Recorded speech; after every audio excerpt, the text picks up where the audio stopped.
Yes, sure. So, hi everyone. Good morning and good evening, wherever you are. Thanks very much for joining us and welcome back to Decolonising Truth in Australia. For those of you who don't know me, my name is Melinda Hinkson. I'm an anthropologist at the Alfred Deakin Institute for Citizenship and Globalisation, and I'm also the director of the Independent Institute of Postcolonial Studies. As we come together again today, let me acknowledge that we are all zooming in and speaking from Aboriginal country. Here in Melbourne, I acknowledge the Wurundjeri and the Bunurong peoples and pay tribute to owners, elders, custodians, and activists working to care for their country in these most challenging times. I also extend a warm greeting to all Indigenous people joining our discussions today. This morning we have what promises to be a really stimulating panel of 3 speakers. I'm going to very briefly introduce our presenters in the order in which they will speak. Victoria Grieve Williams, who's joining us all the way from New York, is a Warramia historian and an adjunct professor at RMIT. She's published on Aboriginal family history, slavery, activism, and the history wars. Victoria works in interdisciplinary ways to progress the development of Indigenous knowledges, positioning Aboriginal spirituality and philosophy as baseline, with a focus on establishing the values and ethics inherent in what it means to be human in a changing world. Victoria is in the process of establishing a Healing Histories Foundation, in which she will apply the Aboriginal principles of healing the wounds of history through truth-telling from research and reuniting families separated by the vagaries of war. So we're especially pleased to have you join us, Victoria. Lorenzo Veracini is Associate Professor of History at Swinburne University of Technology. His research focuses on the comparative history of colonial systems and settler colonialism as a mode of domination. Lorenzo is author of Israel and Settler Society, Settler Colonialism, a Theoretical Overview, and the Settler Colonial Present. His next book, The World Turned Inside Out, Global History of a Political Idea, is forthcoming with Verso in 2021. And last but certainly not least, Yin Paradies is a Wakaya man and an internationally recognised expert on the health, social and economic impacts of racism, as well as anti-racism theory, policy and practice as relating to Indigenous people and other ethnic groups.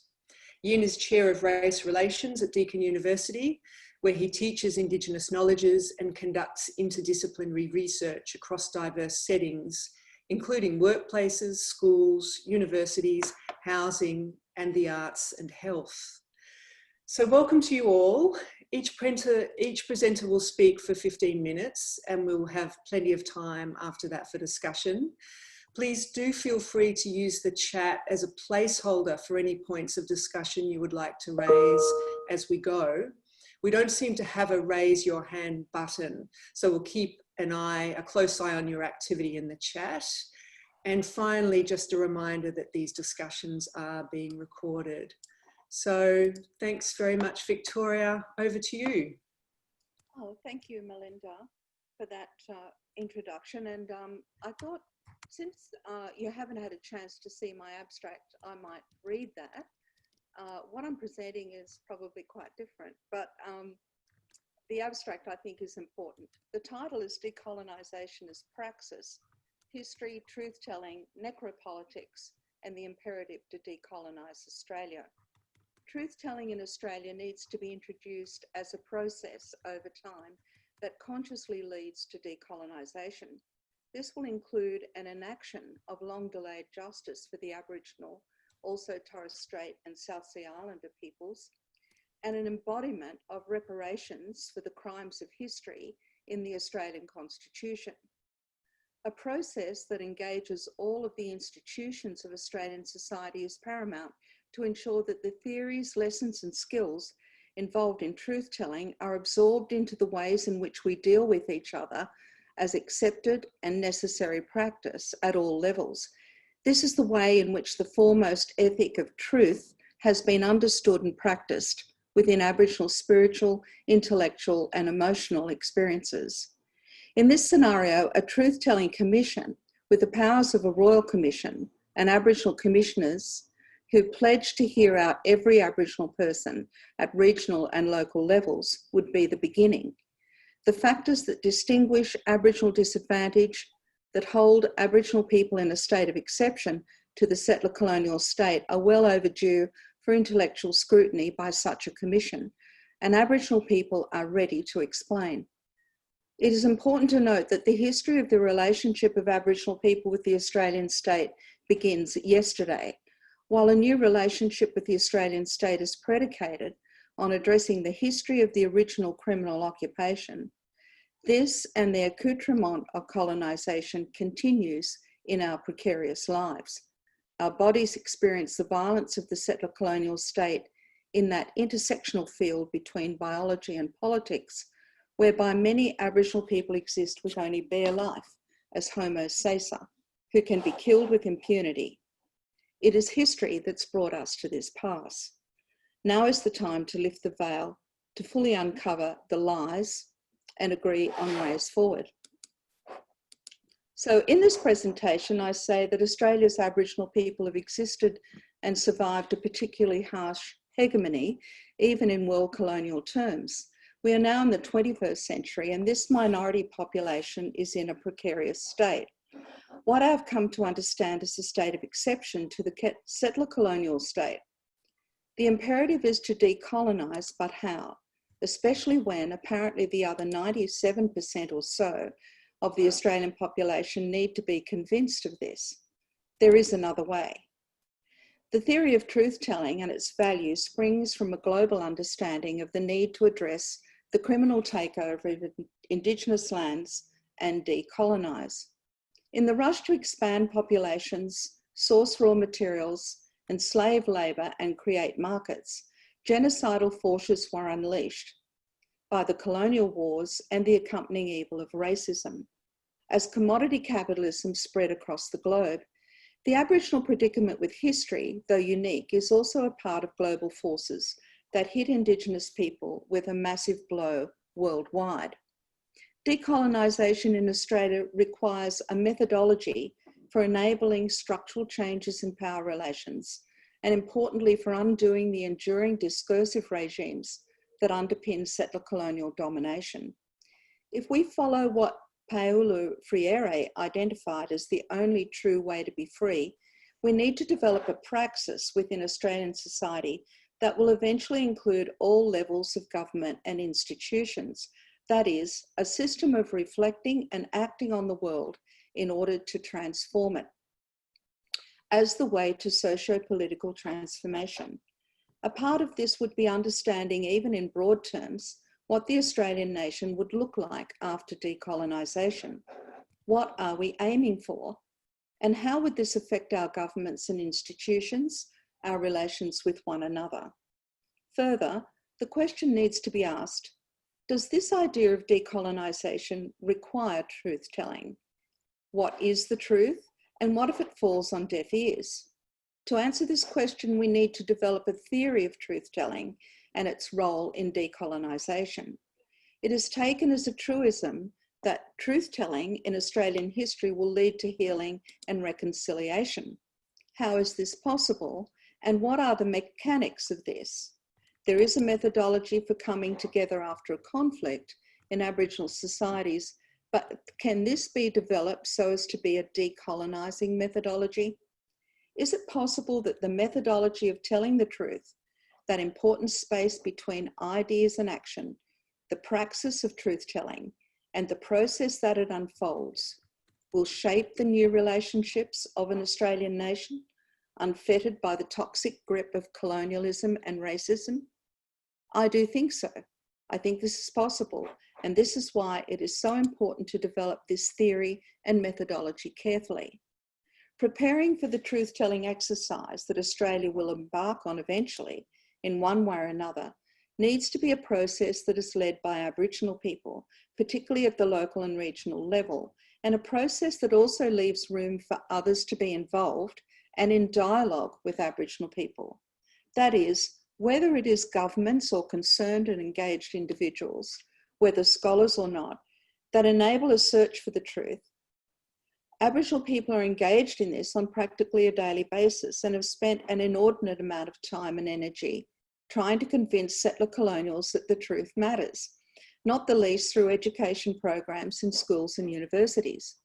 We know a great deal of the truth of the criminal occupation of Aboriginal lands, of the violence of what were in fact colonial wars. We need to know much more of the history of Aboriginal and settler colonials' relationships, especially with each other and with governments and institutions. And as historians and anthropologists have found, Aboriginal people know a great deal of this themselves. There are more than 200 biographies and autobiographies of Aboriginal people written over the last 5 decades that represent attempts by people to tell their own truth. They have not been able to see their lives and those of their families, kin, and broader communities reflected in the mainstream histories, and they saw the documenting of the injustice of their lives as an urgent priority. Many settler colonials and other migrants are understanding their inheritance is bloodied and dirty with the crimes of their ancestors. They are seeking ways to critically examine their family histories, make amends, give back, and find a new freedom. This is a demonstration of how telling the truth of the criminal takeover of Aboriginal lands can lead to decolonisation, new relationships between Aboriginal people and settler colonials. I refer especially here to the imminent publication of a series of letters to Samuel Griffith from his great-great-grandson David Denborough. Samuel Griffith was Premier of Queensland at the time of the settler-colonial wars against Aboriginal people in the last decade of the 19th century, and went on to be the first Attorney General of the newly federated Australian states, responsible for writing the constitution that enshrines terra nullius. David was encouraged, or should I say instructed, by his longtime friend Jane Lester, an Aboriginal woman from the APOI lands, to find out about his ancestors. It has changed his life. This kind of direction is coming from Native people in the USA as well, and an example of how settler colonials can be well advised by those who know the history better than they do.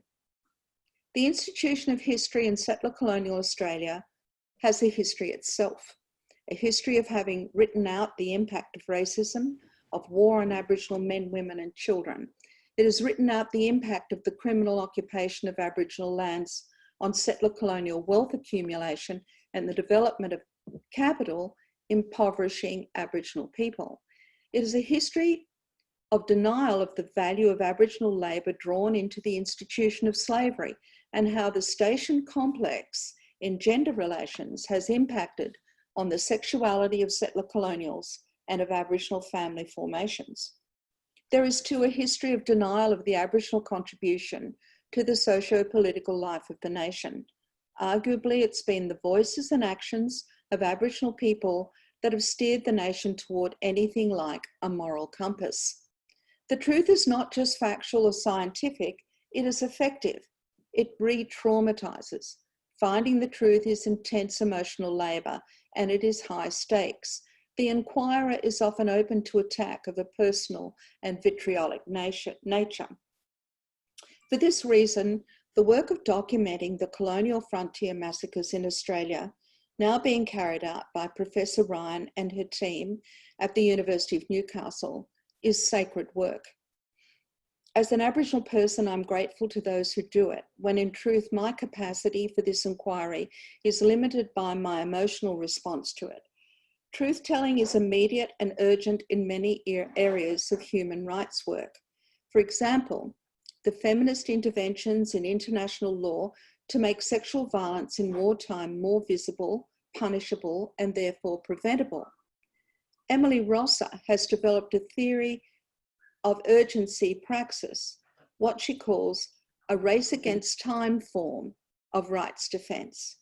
And there is a sense in which those who work for human rights and social justice are all involved in this race against time.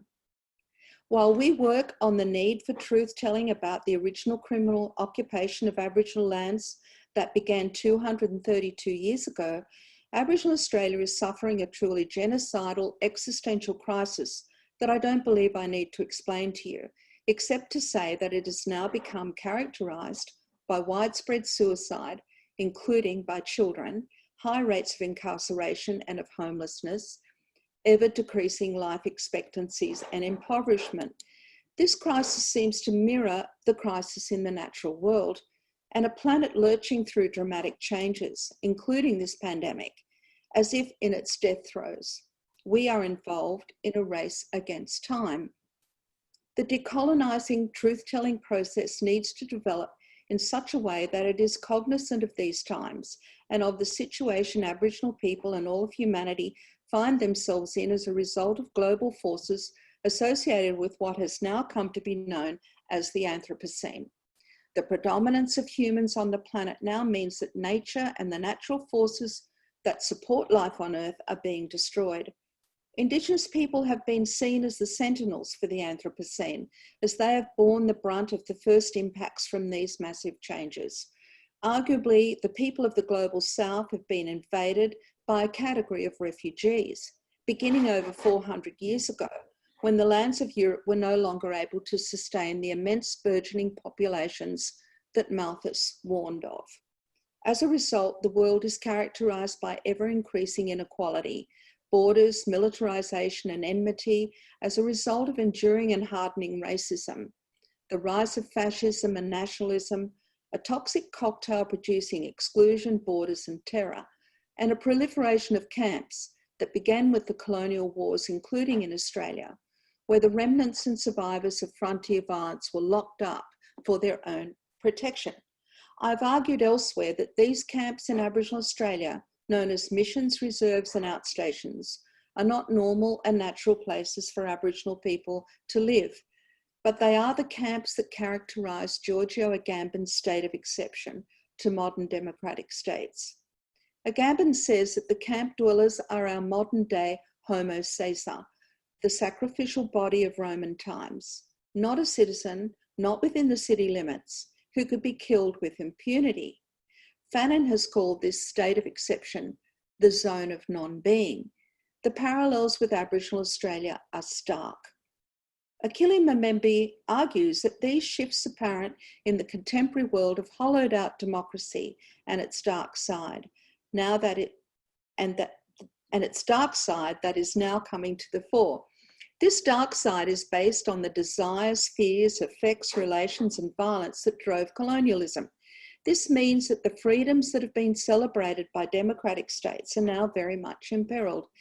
Agamben says that those who are in a state of exception to the modern democratic state have all the violence of that state vested in their bodies, that these states are built on the fact that a state of exception exists to receive this violence. Thus, we can understand that the colonial wars and massacres are the founding of the Australian state.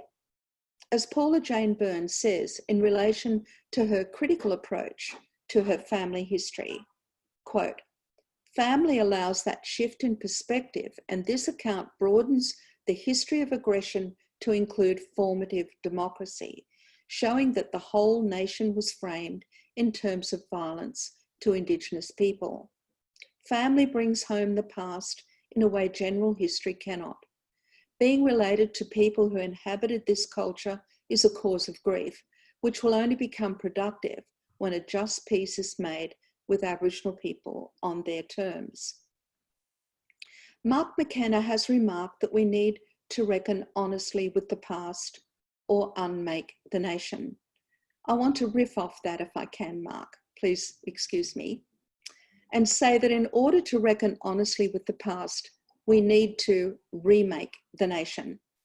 If the development of the Australian nation has been formed in terms of violence and death, genocidal intent towards Aboriginal people, then we need to dismantle this nation and build another. This can happen through a negotiated reconstitution of the Australian state. Anything less is merely window dressing, and we have had enough of that in recent history. In conclusion, I would argue that the truth of colonisation and racism need to be examined through those instruments that have Aboriginal people in a state of exception to the Australian state. These include, firstly, the original doctrine of the colonisation of Australia, terra nullius. 2, the nature of settler-colonial racism, its impacts. 3, the removal of Aboriginal children from their families. 4, the incarceration of Aboriginal men and women and children. 5, the imaginary moral centre of settler colonialism. 6, the cunning of citizenship for Aboriginal people. And 7, the lack of respect and regard for Aboriginal cultural ways of being. It is through understanding these mechanisms that have been the principal ways that settler colonial Australia relates to Aboriginal people that we will find a way to dismantle and rebuild. Thank you. Thanks very much, Victoria. That was terrific, extremely powerful, and you've kicked us off with many rich and important lines to follow up in the discussion. So we're going to hold our thoughts. Obviously, we could launch into a very wide-ranging discussion on the back of your paper right now, but we're going to hold our thoughts and we're going to go to Lorenzo. Thank you, Melinda. Thank you guys for having me. So I'll be reading my paper and hopefully that makes sense. Recognition has recently been a topic of interest in discussions concerning Indigenous settler relations under settler colonialism. My intervention today focuses on a contextual approach to recognition, hence my claim to originality in a multivocal and interdisciplinary debate. There is a legal meaning of recognition, there is a philosophical meaning of recognition, and there is a psychological meaning of recognition. And we should be aware of the specific registers according to which recognition is mobilized in public and scholarly discourse, and of the shifts between one registers and the others. Similarly and relatedly, reconciliation also needs to be understood contextually, because there is a Judeo-Christian theological version of reconciliation, for example, and there is an understanding of reconciliation that derives from the language of accounting. And they're not the same. And when talking about reconciliation, it is often unclear if we have even agreed on what we're talking about. A contextual approach is necessary, in my opinion, because the very notion of recognition begs the question, recognition of what?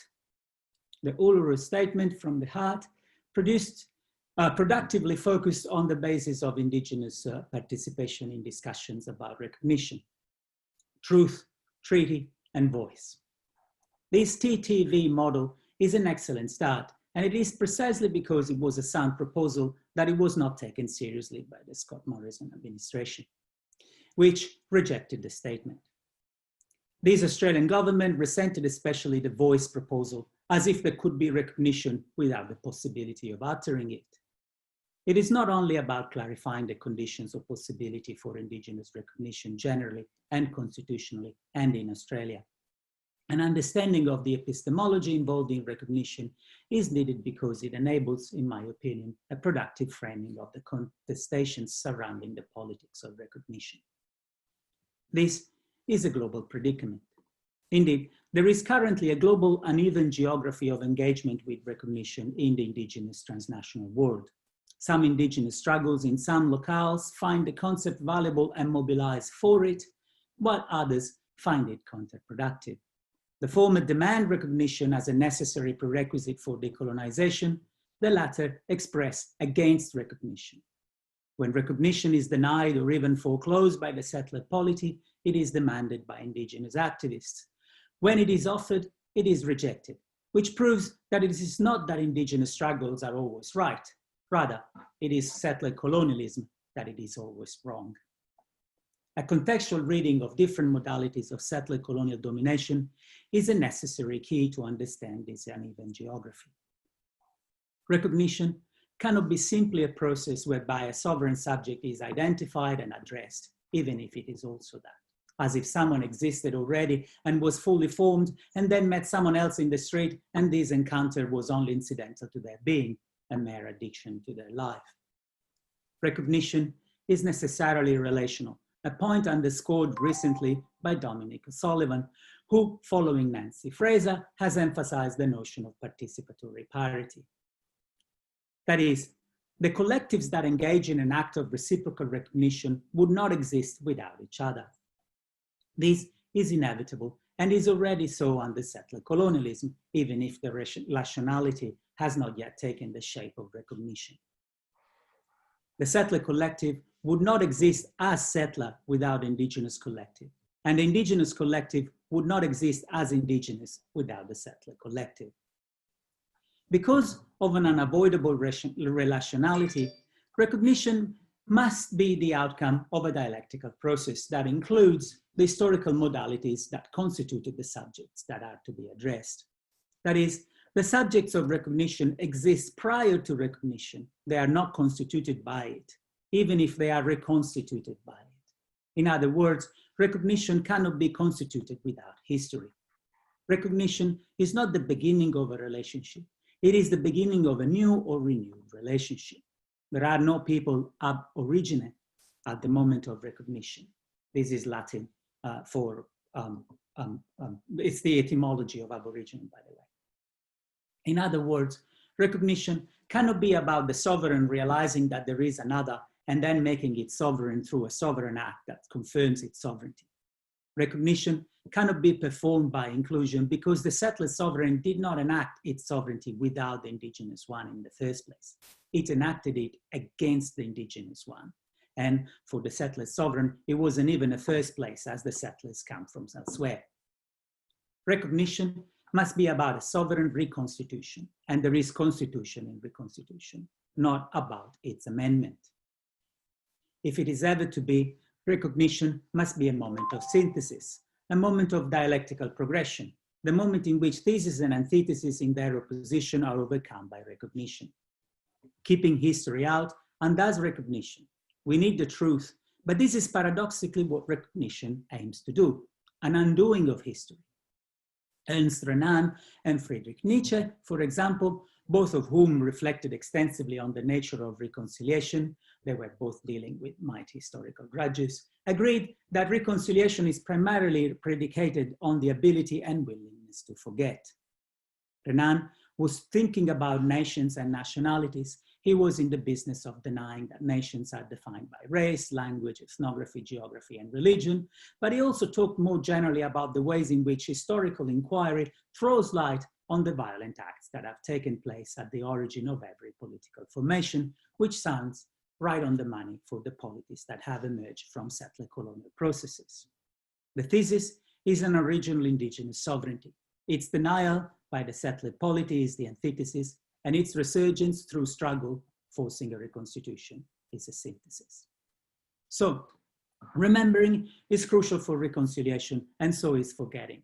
It is a paradox, and navigating this paradox demands truth-telling in a historical register. That is, not truth-telling in a moral or ethical register, even though they both may help. We need truth-telling for the simultaneous purpose of remembering and forgetting. This is, in my opinion, the meaning of truth before treaty. The indigenous collectives that resist recognition and indigenous collectives that seek recognition would agree on this understanding. There would be no uneven geography. We need a historical kind of truth. This is not to say that a moral or an ethical truth would not be true, only that they would not be as useful as historical truth for the purpose of remembering and forgetting simultaneously. Historical truth is not merely a demand for respect or reparation, even though respect and reparation are absolutely necessary. Historical truth is needed to make sure that recognition does not amount to a denial or a subsumption of indigenous sovereignties. Without history, recognition within settler colonialism takes the form of a subsumption of indigenous sovereignty, which makes authentic recognition impossible.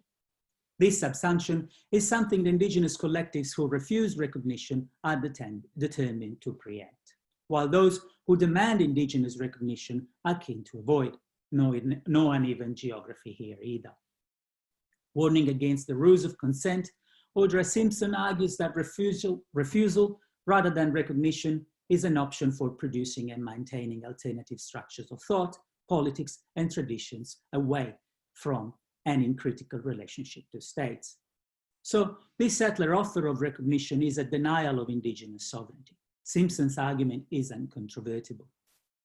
But settler foreclosure of recognition is also a denial of indigenous sovereignty, even though this denial cannot extinguish it. It is another paradox, leading to a dilemma. Engaging and not engaging in recognition both result in a strategic impasse, because substantive indigenous sovereignty is both a prerequisite and the outcome of recognition. It must exist before recognition, and yet it will result from it. But with history, indigenous sovereignty does exist before recognition. It is not that an indigenous sovereignty previously remained unrecognized and recognition would bring it into existence. It always existed, and not only because it was never ceded to settlers who relied on erroneous assumptions about terra nullius, or because it was disavowed after it had been ostensibly recognized by settlers who relied on wishful thinking in relation to legal doctrines of discovery. Substantive indigenous sovereignty already exists because settler colonialism as a mode of domination aims to destroy it, but is unable to. Indigenous sovereignty emerges in the struggle against settler colonialism, is relational as well as a priori, which makes it resilient and dynamic, not something from the 18th century that is to be revived. It exists in history, not before history. Likewise, and conversely, by foreclosing indigenous sovereignty, the settler polity denies itself a target. Its efforts are always frustrated. Settler colonialism as a specific mode of domination is relational, and yet it disavows its relationality by proclaiming the extinction of indigenous sovereignties in a way that ultimately and paradoxically sustains them. It is not that the settler polity was wrong in not recognizing indigenous sovereignty, even though it was wrong, and that now we should undo this wrong. Recognition is about realizing that the settler polity failed in its attempts to erase indigenous sovereignty, and that now we should recognize this failure. So, history first, and then forgetfulness. You can't forget something you do not know. Thus, the often repeated notion that Aboriginal sovereignties were never ceded, therefore a demand for a treaty or treaties, is not an impediment to recognition, as the government argues, since it would be unpalatable to a majority of Australians, as if their political preferences may deny the accuracy of the historical record. The notion of a substantive indigenous sovereignty is the very condition of possibility for recognition, an asset. For the purpose of its constitutional ordering, Australia is by all means and purposes a successive state. That is, Aboriginal sovereignties precede the Australian one, not the other way around. A referendum on a statement of historical fact does not seem like a reasonable proposition. It would be like conducting a referendum about reversing the course of time and undoing the general principles of thermodynamics. It would be nice, but it falls without the limits of the Australian polity in its current configuration. That principle applies universally and does not depend on the will of a settler majority. Likewise, when it comes to Aboriginal substantive sovereignty, the settler doesn't get a say. So, a treaty, a marker of recognition. By, and we should be clear about this, a treaty, and for the record, nations do sign treaties with themselves. They are called constitutions. Incidentally, if and when the Australian Constitution is amended in order to include a recognition of the special status of Aboriginal Australians, this will not be the first time the constitutions would do so. Before 1967, Aboriginal Australians were also explicitly singled out in the constitutional text. They and no one else could not be counted or represented. Conceptually, a constitutional provision that gives them a voice in Parliament would not be an earth-shattering innovation. At first, they could not be represented. Then, they could be represented but only by someone else. In the future, they may represent themselves. The end of a journey remained unfinished in 1967. So a new constitution may be a treaty, but treaties are contracts that can be about ongoing relationships. Think about a lease agreement, and about finalizing issues. Think of a contract of sale. The notion of a contract is so important to our legal orders and yet so ambiguous. Ongoing and discontinuous is definitely not the same, and Canadian Indigenous scholars Cliff Atler has remarked on the differences between received Western liberal understandings of contract and Indigenous interpretations of treaty, and noted that if Indigenous peoples understood treaty as a marriage, the colonists treated it as a divorce. A treaty would not be the end of the story or the end of history. So much for superficial readings of Patrick Wolf's rendition of the settler-colonial situation that have been offered by some scholars for some years now. Readings that ascribe to him and to settler-colonial studies as an intellectual endeavor in general, an unwillingness to consider Indigenous agency, and a pessimistic dismissal of Indigenous efforts to uphold Indigenous sovereignty in the face of the settler-colonial onslaught. On the contrary, it is an understanding of the specific history and dynamic of settler-colonial domination and a consequent historically grounded understanding of the ways in which Indigenous sovereignty was protected and dynamically reconfigured through struggle that may enable a type of recognition that is neither a subsumption of Indigenous sovereignty nor its denial. This is what decolonization looks like. We must craft a third way between settler denial and subsumption. Thank you. Thanks very much, Lorenzo. Extraordinary timekeeping, as well as much significant food for thought there. Thanks a lot. So to our third speaker now, Yin. I think you have, do you want to share a PowerPoint with us? Yes, that'd be good.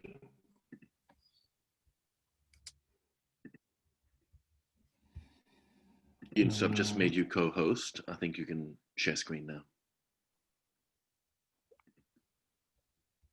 It seems that I can, yes. Excellent. Okay, I assume you can see my slides. Right, so I'm talking about this today. Unsettling Truths, Modernity, Decoloniality and Indigenous Futures. It's a paper that I wrote recently, and you can download it. I'll put up the link if you want to read it later.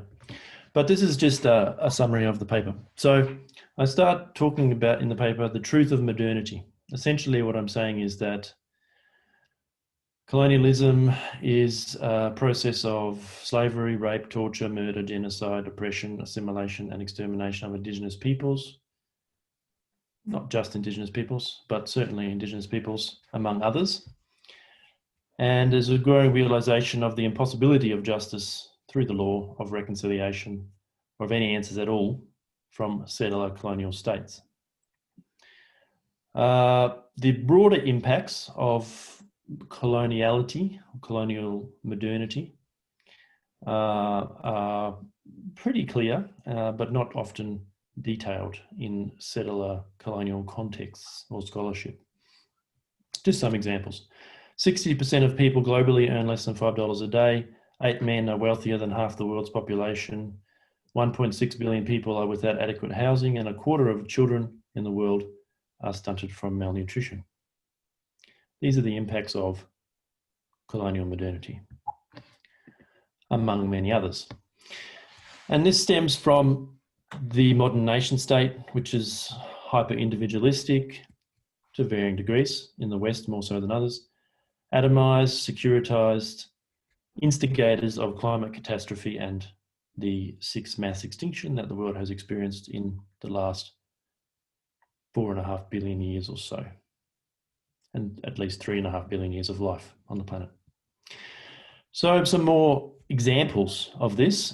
We see a 60% decline in vertebrates since 1970, massive and accelerating deforestation.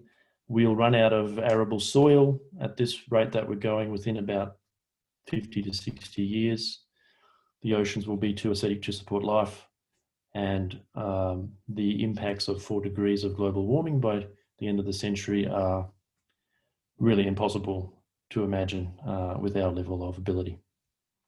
So in a consumptive world of rapidly dwindling fossil fuel resources, there's scant political will to steer away from civilizational collapse, which is now the most likely result in the next few decades. In such a world, truth-telling means telling the truth, the unsettling truth, about the dangers of modernity for global life, including modernity's deeply atrophied capacity to provide a collective existential purpose. In the past half millennium, nations have become ubiquitous through the violent enclosure of peasants' land in Europe, colonial usurping of indigenous land throughout the world, capturing of the means of production by the wealthy few, including the 8 men who own half the world's wealth, and the extraction of resources from the majority via industrialisation and wage labour. Nations are maintained through some key processes. Among them are debt, property, institutions, labour coercion, and tax collection.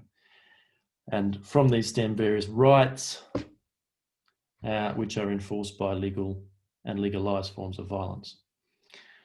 My contention is that modern societies are parasitic, not simply neglecting, but actively exploiting the labour of the many, who would fare better in stateless societies for the benefit of the few who would not. The claim that only nation states can protect us from each other through law and order is nothing more than a justification for oppression and exploitation at an unprecedented scale. So decoloniality as truthful futures is about radical and transformative change to the very nature of societies. We must relinquish debt, property, institutions, and nation states to overcome radical alienation from ourselves, other living beings, our work, whatever that is, broadly conceived, and nature, what we rudely call nature, which is by no means separate from us in any way. We need to move beyond rationality, universalism, separability, certainty, control, mastery, progress, merit, innocence, entitlement, duty, and sacrifice as foundational to our modern subjectivities. And instead focus on viable ways of knowing, being, and doing that are possible for all life, while dropping an obsession with who is authentically Indigenous. This is not about human concerns of identity politics. Rather than a call to return all land to Indigenous peoples, I'm suggesting that all people return to the land in the understanding that the best way to make amends for colonial pasts and presents is for everyone to mend and make decolonial futures in the present.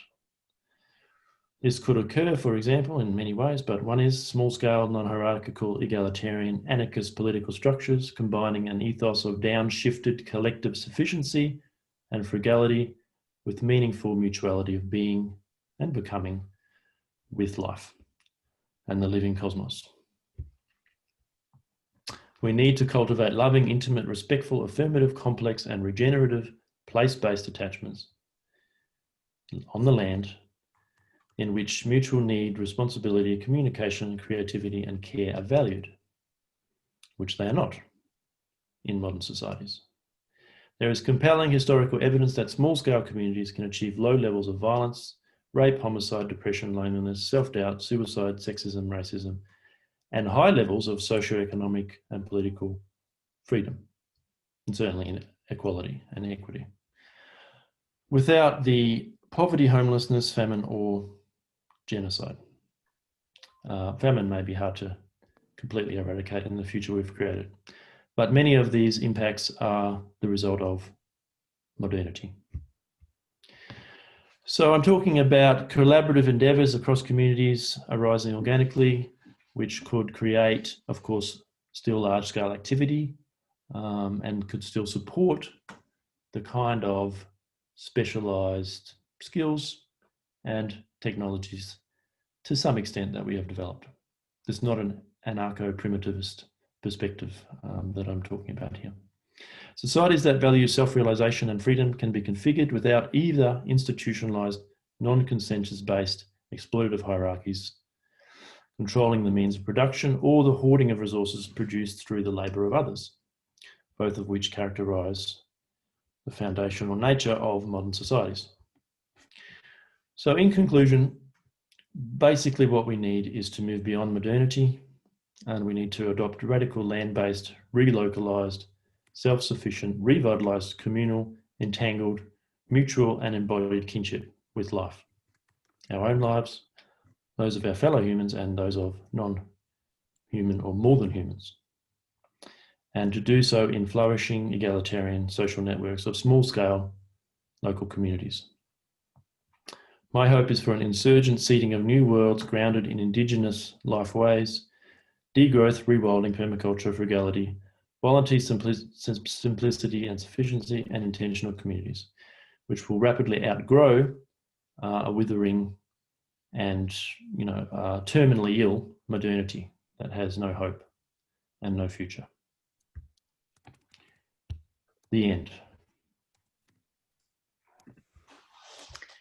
Terrific. Thank you, Yin. That was a power-packed 5 minutes. Yin's paper has just very recently appeared online in an issue of Post-Colonial Studies, which will, there you go, he's posted his paper there for you. So feel free to download that paper, enjoy it. It will come out in hard copy in a special issue of that journal that I have edited called Refiguring the Post-Colonial for Precarious Times, and that will be out next month, which is very exciting.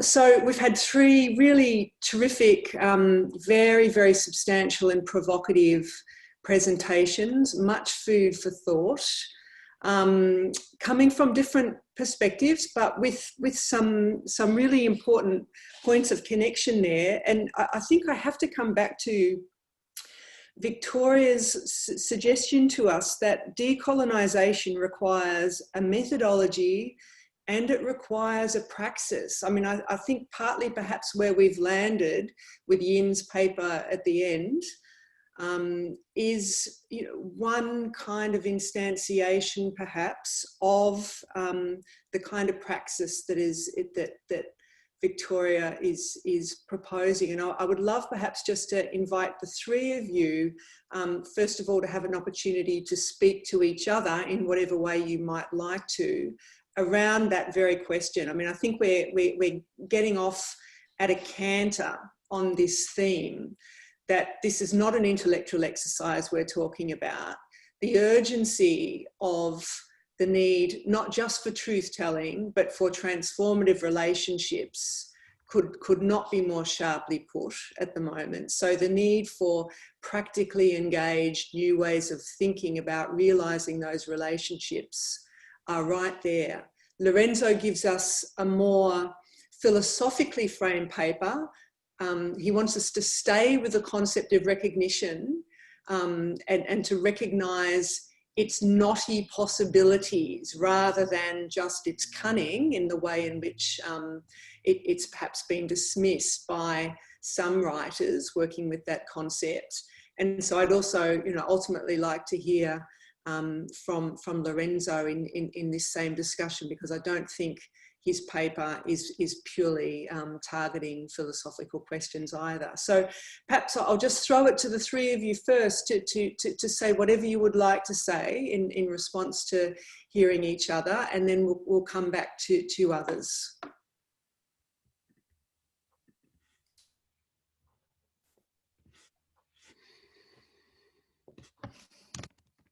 Unmute myself and start first.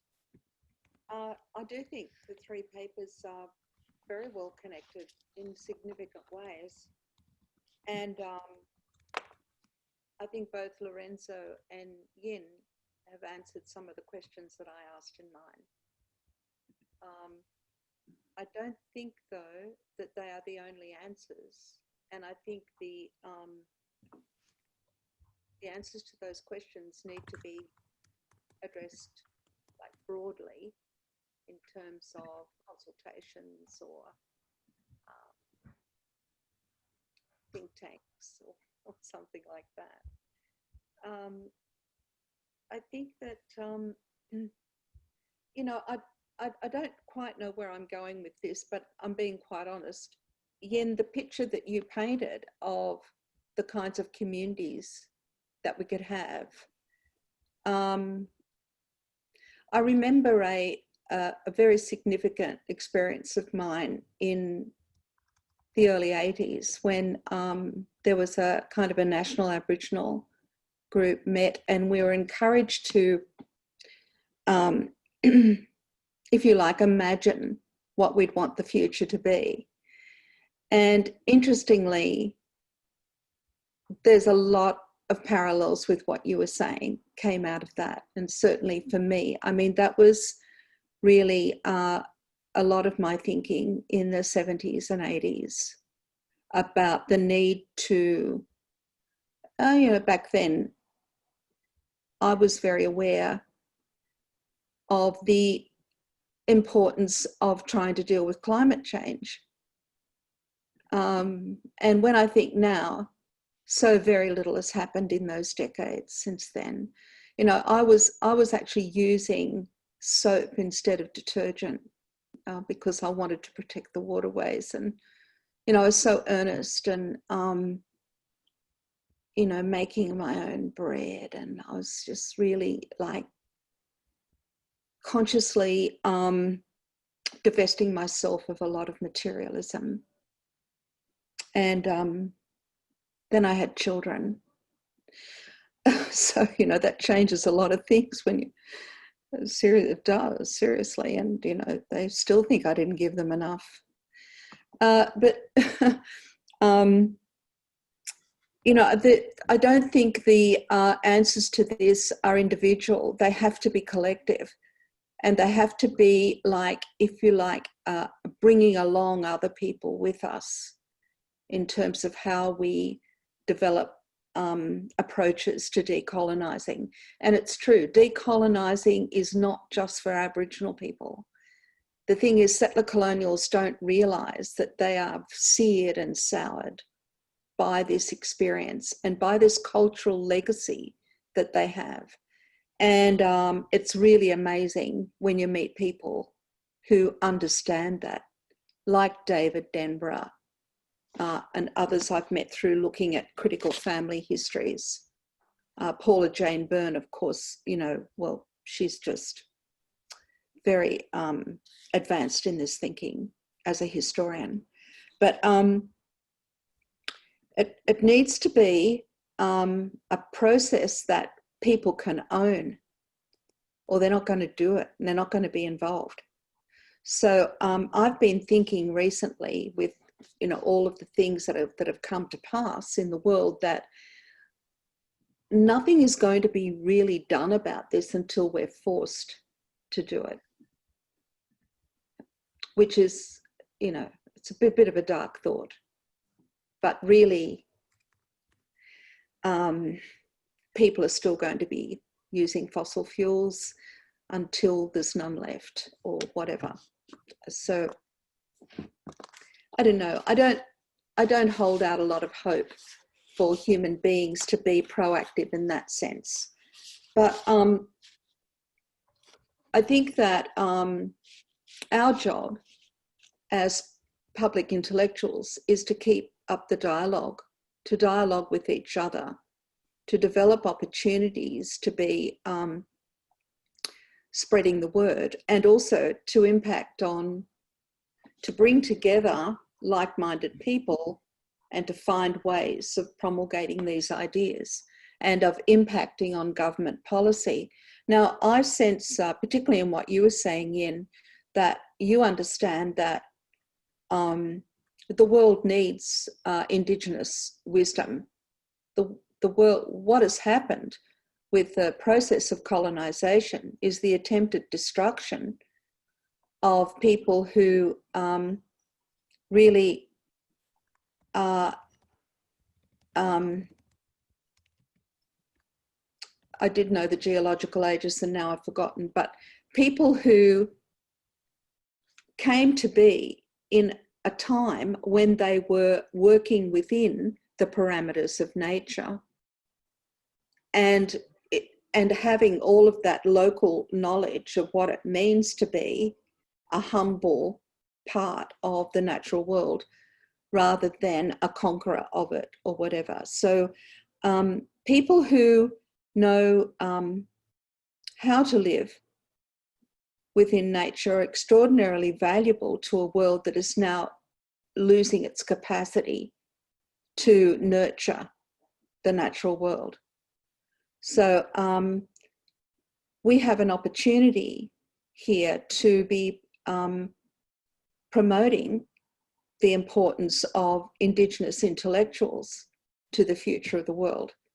So I think I'll leave it there. Thank you.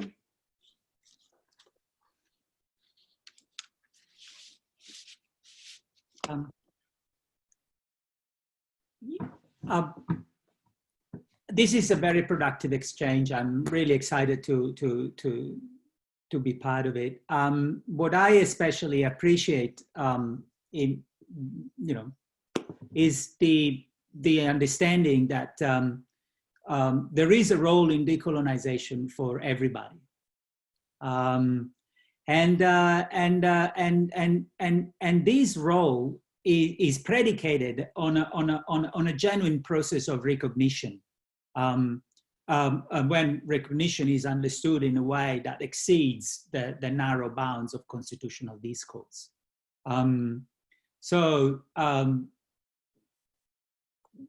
Yes, these three papers are talking to each other in very productive ways.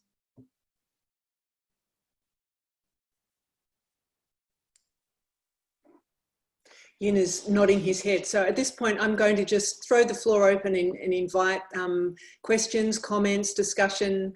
I've been advised, of course, that we do have a raise your hand button. It's under the participants button. Oh, here we go. Vanessa, over to you. And Yin. Yes, I mean, what really struck me from the papers as a collective was the notion that truth-telling has to, on the one hand, be about imagining the future as much as it is looking at the links between the present and the past.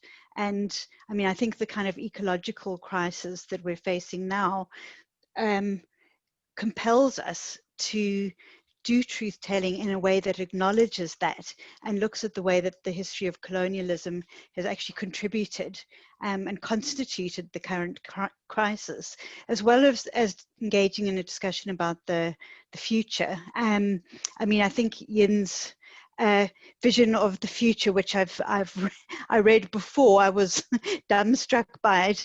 I mean, but that's sort of audacious thinking I think we need at this point. And I think that's what can give us hope in a situation that seems sometimes, you know, impossible to intervene in.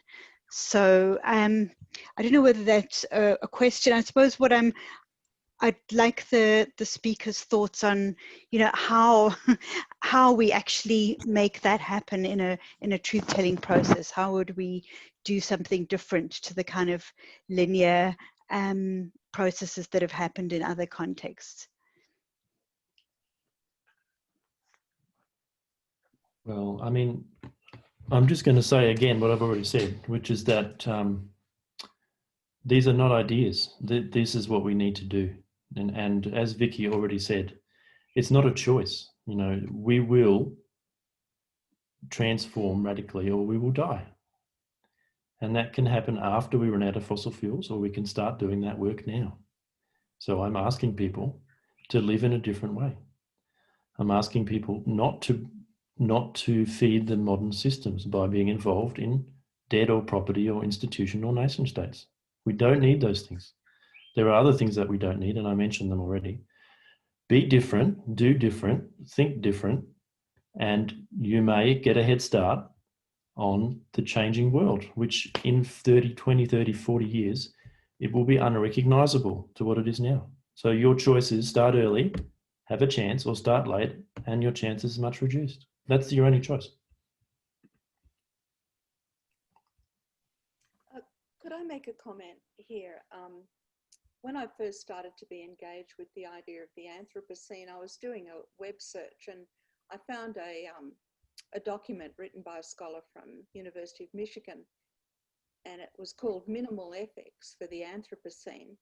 And she said that this paper came about because they were having a discussion in their staff room about, and this was about 2010, I think, about what would you advise your children about preparing for the future. And one of the men in the staff room said, "Get a gun." And this is really important thing to think about because of the increase in conflict in the world. There's a kind of a harshness now in the way that people often interact with each other on all levels. And I think that this is an area where Aboriginal ways of being have got quite a lot to contribute, particularly in terms of if we could inculcate some of the values and ethics of Aboriginal culture into our communities. For example, on a visit to Wagga, I met with Wiradjuri people who were working with the concept of Yinjamara, which means the capacity to live respectfully in a world worth living in, that also incorporates the responsibility for the world worth living in.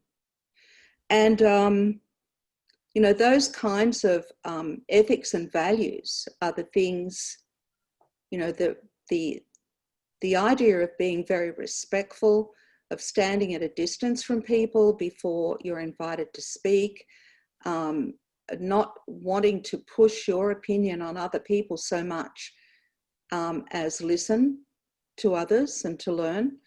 I mean, I'm of a generation where I had the opportunity to be in the company of another generation in my family and in my local kin and community who were extraordinarily fine people in ways that, you know, I'm trying to describe now in my writing, but who just engendered respect by their respectfulness to others. A lot of these values are being lost even in our own communities. And I think that there is a movement to bring these things back in our communities, which is really a great thing. But I think these kinds of ways of being actually act to reduce the capacity for violence in relationship between people. And they're extraordinarily useful. And just in that too, I noticed Yin's talked about, you know, the number of people that make a viable community. And on that trip to Wagga, it was very interesting because people were talking about, the Wiradjuri people were talking about the watersheds, and the Wiradjuri idea, and I'm sure it exists in other places too, of being responsible for a certain area of land. And so they were explaining this is why people were grouped according to the watersheds. And they were talking there with non-Aboriginal people about working together to take responsibility for those lands. That is, bringing back the sanctuaries for water as well as for different species, allowing different native grasses to grow that actually help to hold the water in the soil, all of these kinds of things. And I think that the key to some of these things that give us hope for the ways in which we can exist into the future are at the local level, and perhaps at the level of the watershed. That's something we can really think about.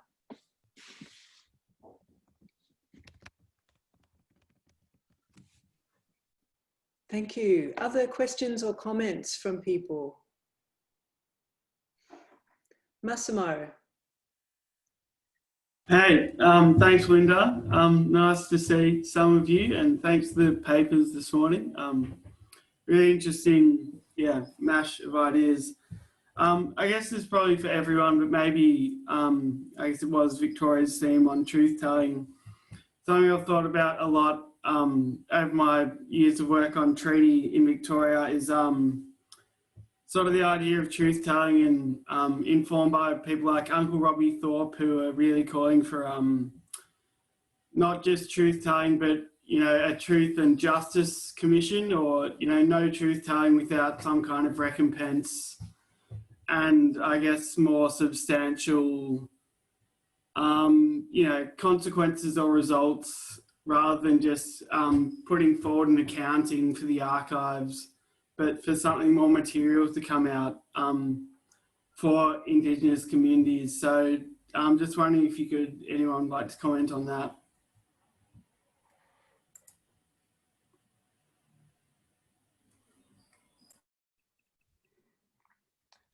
I'll make a quick comment. It won't take long. I don't think we should be asking for anything from the state. I'm not interested in talking to the state. I don't want anything from them except for their obliteration.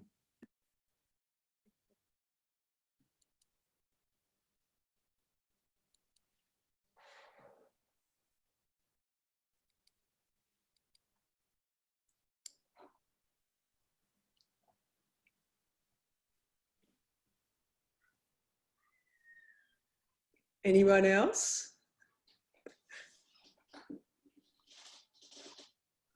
Kevin. Thank you. Look, I think that's the three papers just so much fired off each other. It raises for me something I'm really interested in, which is how do we make these things visible? I'm partly informed by the sort of satyagrahis truth-telling stuff of Gandhi, and how that's about self-transformation, the importance of truth-telling and being exposed to this stuff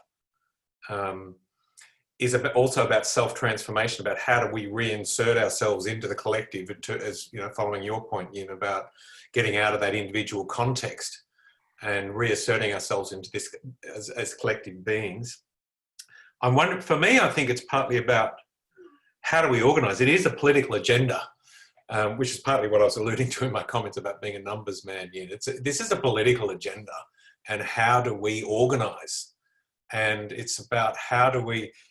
And Gandhi also says, you know, the most radical thing you can do is imagine that future.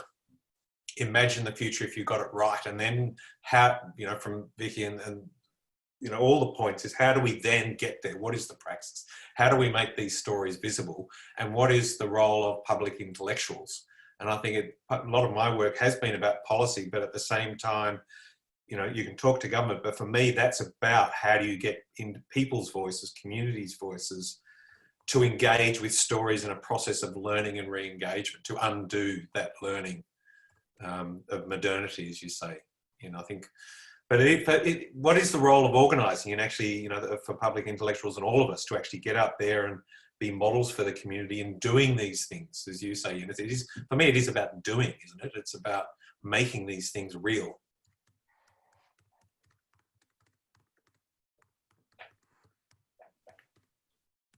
We need to be doing so many things, yeah. Protests, strikes, destruction of the colonial state, whatever it is, you know, it's not about giving them a free ride. It's causing trouble at every turn and staying with that trouble.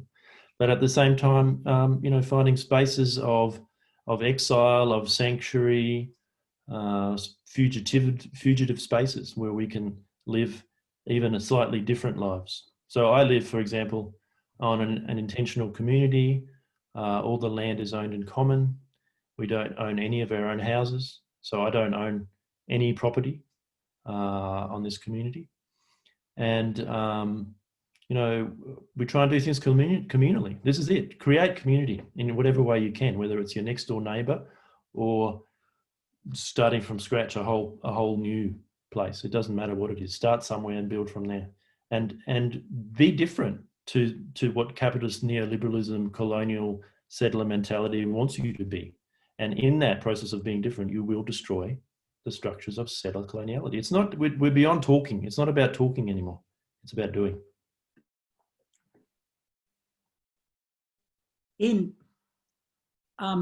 Where are these communities? Like, does it make a difference whether they are where we are or they are where we may go?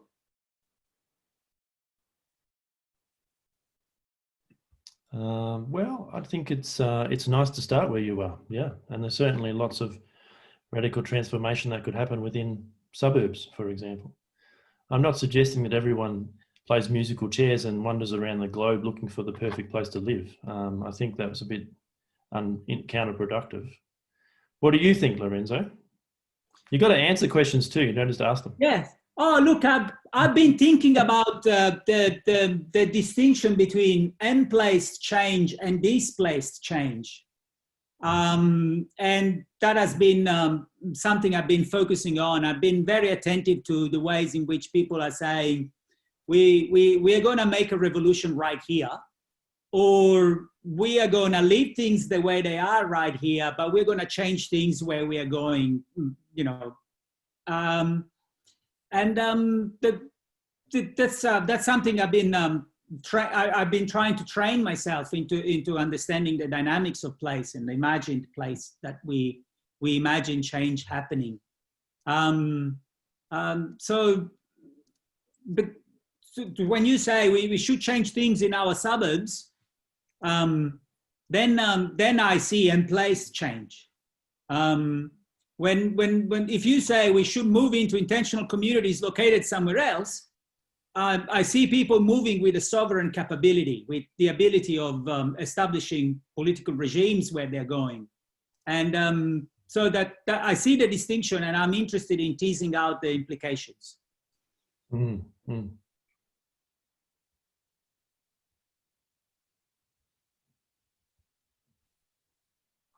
These are very rich questions, and some of them I feel are questions we need to sit with for a while. I think the planning of this seminar series is fantastic in that we have several days now to think with these ideas, and then come back again next Thursday to hear some more talks next Thursday and Friday, and hopefully continue to build on these themes. It's the discussion goes on, the potential planning goes on.